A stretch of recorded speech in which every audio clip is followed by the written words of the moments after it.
और यहाँ से सीधा रुख करते लोक भवन में, जहां पर कार्यक्रम आयोजित है। स्कूल चलो अभियान की शुरुआत यहां पर मुख्यमंत्री ने की और अब यहां पर संबोधन मुख्यमंत्री योगी आदित्यनाथ का। परिवार कल्याण विभाग के द्वारा संचालित संचारी रोग नियंत्रण अभियान के इस विशेष कार्यक्रम में मंच पर उपस्थित प्रदेश सरकार में मेरे वरिष्ठ सहयोगी उप मुख्यमंत्री श्री ब्रजेश पाठक जी, प्रदेश के कृषि उत्पादन आयुक्त तथा औद्योगिक विकास आयुक्त श्री मनोज कुमार सिंह जी, अपर मुख्य सचिव बेसिक एवं माध्यमिक शिक्षा श्री दीपक कुमार जी, प्रमुख सचिव चिकित्सा स्वास्थ्य एवं परिवार कल्याण विभाग श्री पार्थ सारथी सेन शर्मा जी, शिक्षा विभाग और स्वास्थ्य विभाग से जुड़े हुए सभी वरिष्ठ अधिकारीगण, प्रदेश के अलग अलग जनपदों से जुड़े हुए हमारे सभी माननीय प्रभारी मंत्री, माननीय सांसद, माननीय विधायकगण,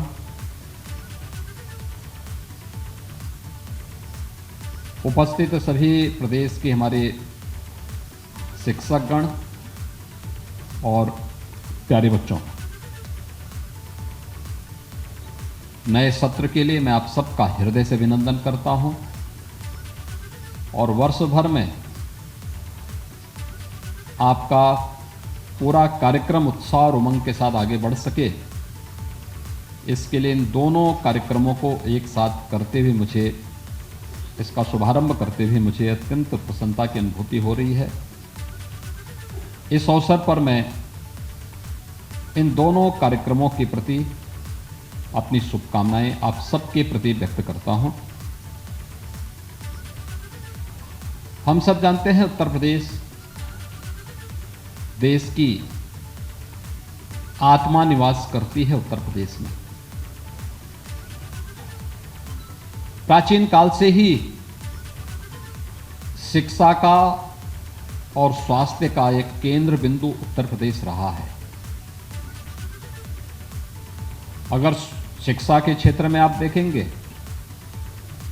तो काशी प्राचीन काल से ही इसके लिए जग विख्यात रही है। प्रयागराज ने एक लंबे समय तक शिक्षा के क्षेत्र में, उच्च शिक्षा के क्षेत्र में लोगों को अपनी ओर आकर्षित किया। भारत के वैदिक ज्ञान को लिपिबद्ध करने की जो भूमि रही है, यही बगल में सीतापुर का नैमिषारण्य है। प्राचीन काल से ही भारत के ज्ञान और विज्ञान की, अध्यात्म की धरती होने के नाते उत्तर प्रदेश का इसमें एकाधिकार भी था। लेकिन समय के अनुरूप अपने आप को तैयार न करने के कारण एक समय ऐसे भी आ गया था जब उत्तर प्रदेश की पहचान अपने ज्ञान, अपने विज्ञान, अपनी समृद्धि और अपने संसाधनों से नहीं, बल्कि उत्तर प्रदेश के अंदर की अराजकता, गुंडागिर्दी, दंगे और अव्यवस्था और अराजकता उत्तर प्रदेश की पहचान बन गई थी। बीमारी उत्तर प्रदेश की पहचान बन गई थी। अव्यवस्था, भ्रष्टाचार ये उत्तर प्रदेश की पहचान बन चुकी थी। लेकिन पिछले 6 वर्षों के अंदर आदरणीय प्रधानमंत्री जी के मार्गदर्शन में प्रदेश सरकार ने जो कदम उठाए, आज उसके परिणाम हर एक क्षेत्र में देखने को मिल रहे हैं। स्कूल चलो अभियान, इस अभियान का शुभारंभ हम लोगों ने 1 जुलाई 2017 में प्रारंभ किया था। उस वर्ष जुलाई में इसलिए ये कार्यक्रम प्रारंभ किया क्योंकि सरकार ही 19 मार्च को बनी थी और मार्च के बाद फिर इन कार्यक्रमों को आगे बढ़ाते बढ़ाते जुलाई 17 में हम लोगों ने स्कूल चलो अभियान के कार्यक्रम को कुकरेल में प्रारंभ किया था। एक सफल कार्यक्रम रहा। आप याद करिए, प्रधानमंत्री मोदी जी ने 2014 में आने के साथ ही स्कूल में जो ड्रॉप आउट रेट था, खासतौर पर 5वीं और 8वीं क्लास पास होने के बाद बच्चे स्कूल छोड़ देते थे, खासतौर पर बालिकाओं की संख्या इसमें ज्यादा थी। इसी के लिए उस समय एक स्लोगन दिया था, बेटी बचाओ और बेटी पढ़ाओ का। इसमें भी आप देख रहे होंगे दोनों विभाग साथ काम कर रहे हैं, स्वास्थ्य विभाग भी और शिक्षा विभाग भी। एक साथ ये कार्यक्रम एक साथ चले थे, लेकिन उत्तर प्रदेश में किन्हीं कारणों से उन्हें लागू करने में देर हुई। जुलाई 2017 में हम लोगों ने स्कूल चलो अभियान आगे प्रारंभ किया था और इस कार्यक्रम के माध्यम से हम लोगों ने एक प्रयास प्रारंभ किया कि कोई भी बच्चा स्कूल जाने से वंचित न रह जाए। इसके लिए जो हमारे शिक्षकगण हैं उनकी मदद लेकर के, चुने गए जनप्रतिनिधियों की मदद लेकर के, स्वास्थ्य शिक्षा विभाग से जुड़े हुए अन्य कार्मिकों की मदद लेकर के बृहद पैमाने पे कार्यक्रम चला। और मुझे बताते हुए प्रसन्नता है कि जो संख्या जुलाई 17 में हमारे सामने केवल 1,34,00,000 की थी, आज वो बढ़कर के 1,92,00,000 के आसपास से 1,92,00,000, यानी ये संख्या जो बढ़ी है, ये बढ़ी हुई संख्या इस बात को प्रदर्शित करती है कि प्रदेश के अंदर ये कार्यक्रम सफलतापूर्वक आगे बढ़ा। आज हमारे सामने जब हमारे विधायक गण आते हैं, जनप्रतिनिधिगण आते हैं, तो वह अपने विधानसभा क्षेत्र में बेसिक शिक्षा परिषद के स्कूलों में ऑपरेशन कायाकल्प के माध्यम से हुए परिवर्तन के बारे में चर्चा जरूर करते हैं। ड्रॉप आउट रेट का कारण क्या था? विद्यालय के भवन जर्जर थे, फर्श अच्छा नहीं था, विद्यालय में के भवन के ऊपर बड़े बड़े पेड़ जमे हुए थे,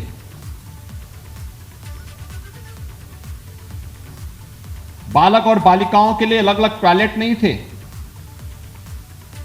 पेयजल की सुविधा नहीं थी, यानी ये बुनियादी चीजें थी। लाइब्रेरी और स्मार्ट क्लास की बात तो बहुत दूर थी। आधे से अधिक बालिकाएं ऐसी थीं जो नंगे पैर स्कूल आती थी। बालकों में भी यह संख्या 40% के आसपास ऐसा था जो नंगे पैर स्कूल आते थे। यूनिफॉर्म बहुत अच्छी क्वालिटी की नहीं थी, जो एक यूनिफॉर्म मिलती भी थी तो वह सत्र समाप्त होने के बाद आ पाती थी।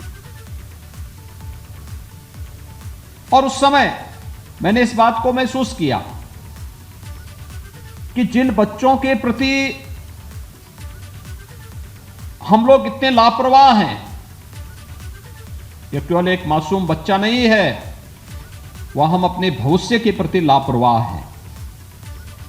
यह केवल प्रदेश का भविष्य नहीं बल्कि देश के भविष्य के प्रति हम इस प्रकार की लापरवाही अपना रहे हैं। और इसीलिए उस समय हमारी सरकार ने तय किया कि हर बच्चे को 2 यूनिफॉर्म मिलेंगे, बैग मिलेगा, बुक्स मिलेगा, जूते मोजे भी देंगे। और ऑपरेशन कायाकल्प के अंतर्गत सभी जनप्रतिनिधिगण, शिक्षा विभाग के अधिकारीगण, प्रशासनिक अधिकारियों ने, पुलिस अधिकारियों ने, पूर्व छात्रों ने मिलकर के एक एक विद्यालय को गोद लिया। और मुझे बताते हुए प्रसन्नता है कि कुल 1,56,000 विद्यालयों में से 1,36,000 को ऑपरेशन कायाकल्प के अंतर्गत अब तक हम बुनियादी सुविधाओं के साथ साथ स्मार्ट क्लास और अन्य सुविधाओं से आच्छादित कर चुके हैं।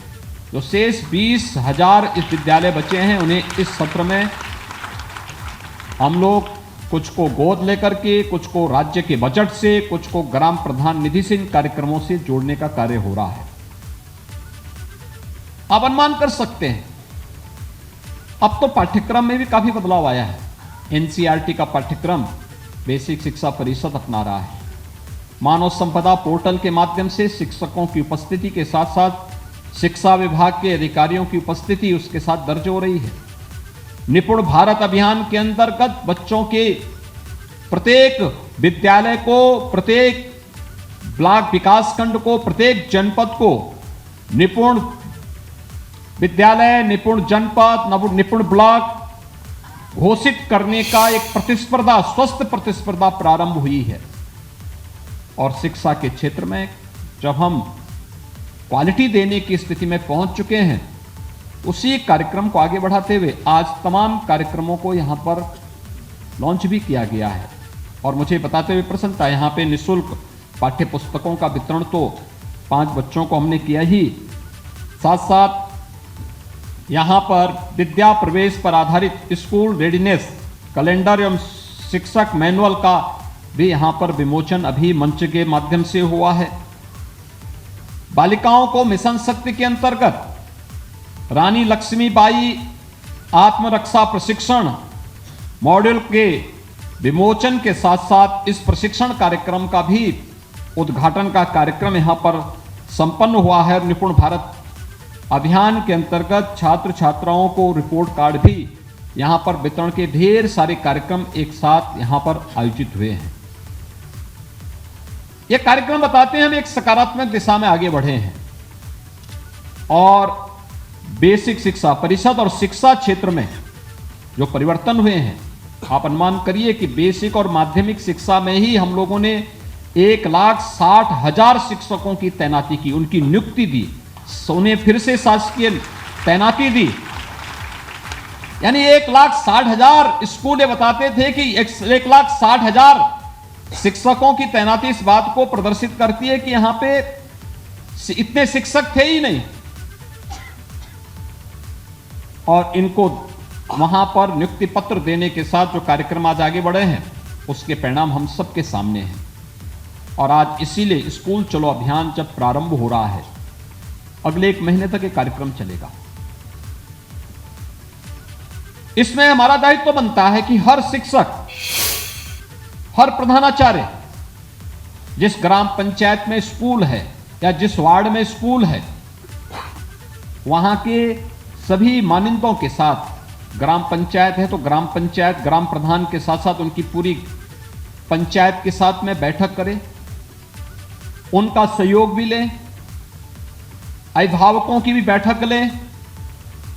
अच्छा होगा किसी दिन घर घर जाकर के एक एक घर की आप लोग स्क्रीनिंग करें, एक स्टडी भी करें ग्राम पंचायत की, किस ग्राम पंचायत में कितने घर हैं, इस ग्राम पंचायत में किस किस सामाजिक और आर्थिक परिस्थिति में निवास करने वाले लोग हैं। फिर उनका एक डाटाबेस तैयार करिए और उस परिवार में कितने लोग हैं जो स्कूल पढ़ने वाले लोग हैं। विद्यालय के पास ये रिपोर्ट कार्ड अपना होना चाहिए अपनी ग्राम पंचायत का, और हो सके तो बेसिक शिक्षा परिषद इसका एक पोर्टल तैयार करें और प्रत्येक विद्यालय से ले कि अपने अपने गांव पंचायत में उन्होंने कितना वो रखा है, कितना डाटाबेस उन्होंने तैयार करके रखा हुआ है, क्योंकि यह आपके लिए तो महत्वपूर्ण होगा ही, एक शिक्षक के लिए भी अपने जिस परिवेश में वो कार्य कर रहा है वहां के सामाजिक, वहां की आर्थिक स्थितियों को अध्ययन करने का एक माध्यम मिलेगा, एक केस स्टडी होगी उसकी उस स्थानीय स्तर पर, और फिर उससे आप तय करेंगे कितने बच्चे स्कूल जा रहे हैं, कितने बच्चे स्कूल जाने से वंचित हैं। जो स्कूल जाने से वंचित हैं किन कारणों से वंचित हैं? जब उनकी फीस नहीं लग रही है, यूनिफॉर्म फ्री मिल रही है, अब तो हम 1200 रुपए हर बच्चे को डीबीटी के माध्यम से दे रहे हैं। हमारा प्रयास होना चाहिए कि उसी समय आधार ऑथेंटिकेशन की कार्रवाई भी हम प्रारंभ करवाएं। पूरे प्रदेश के अंदर सभी जिलाधिकारीगण इस बात को सुनिश्चित करेंगे कि एक एक नोडल अधिकारी तैयार करें और बेसिक शिक्षा अधिकारी जो ये बीएसए हैं उनके साथ मिलकर के हर विकास खंड का, हर ग्राम पंचायत का एक तैयार करते हुए इस बात को सुनिश्चित करें कि अलग से कोई व्यवस्था नहीं, बल्कि उसी के साथ इस एक महीने के कार्यक्रम के साथ, जिससे एक महीने के कार्यक्रम के बाद डीबीटी के माध्यम से जो धनराशि इन बच्चों के अभिभावक के अकाउंट में जाना है, वह तत्काल हम अगले 1 महीने 2 महीने के अंदर इस पैसे को उन परिवारों के, उन अभिभावकों के खाते में भेज सकें, जिससे समय पे यूनिफॉर्म मिल सके बच्चों को, समय पे वे बैग खरीद सकें, समय पे जूते मोजे का खरीद कर सकें और फिर जाड़ा आने के पहले उन बच्चों के लिए स्वेटर की व्यवस्था भी कर सकें। समय से ये सारे कार्यक्रम आगे बढ़ने चाहिए, समयबद्ध तरीके से इन कार्यक्रमों को आगे बढ़ाया जाना चाहिए। हम खेल कूद की प्रतिस्पर्धा भी कराते हैं। हमारा प्रयास होना चाहिए कि कार्यक्रम हमें बाद में फिर नवंबर दिसंबर के दौरान छुट्टियों के आसपास इन कार्यक्रमों को हम कराएं। रुक कर लेते हैं। लोक भवन में कार्यक्रम का आयोजन फिलहाल जारी है। सीएम योगी आदित्यनाथ जो संबोधन कर रहे थे, तस्वीरें आपकी टीवी स्क्रीन पर। बहुत बड़ा कार्य होगा और आज उसी कार्यक्रम का शुभारंभ स्कूल चलो अभियान के माध्यम से यहां प्रारंभ हो रहा है। मुझे प्रसन्नता है कि आज इन सभी बच्चों के साथ यहां पर संवाद करने का एक अवसर मुझे इस अवसर पर प्राप्त हुआ है और इसी कार्यक्रम की दूसरी कड़ी है संचारी रोग नियंत्रण का कार्यक्रम। उत्तर प्रदेश 9 क्लाइमेटिक जोन का प्रदेश है। अलग अलग क्षेत्र में अलग अलग बीमारी भी आती है। अगर आप देखेंगे कुशीनगर, गोरखपुर से लेकर के और नेपाल की तराई से लेकर सहारनपुर तक के क्षेत्र में मस्तिष्क ज्वर का कहर कभी इस क्षेत्र में हजारों बच्चों को हर वर्ष निगल देता था। 1 वर्ष से 15 वर्ष तक के बच्चे इसकी चपेट में आते थे। एक बड़ा भारी वहां पर लोगों के मन में भय और दहशत का माहौल पैदा होता था जुलाई से लेकर नवंबर दिसंबर तक। तो वाराणसी और उसके आसपास के क्षेत्र में हम देखते थे कालाजार फैलता था। बरेली और उसके आसपास के क्षेत्र में मलेरिया, बरेली, बदायूं और उसके आसपास के क्षेत्र में, लखनऊ, कानपुर से लेकर के मथुरा तक हमें डेंगू का कहर भी देखने को मिलता था। झांसी और बुंदेलखंड के क्षेत्र।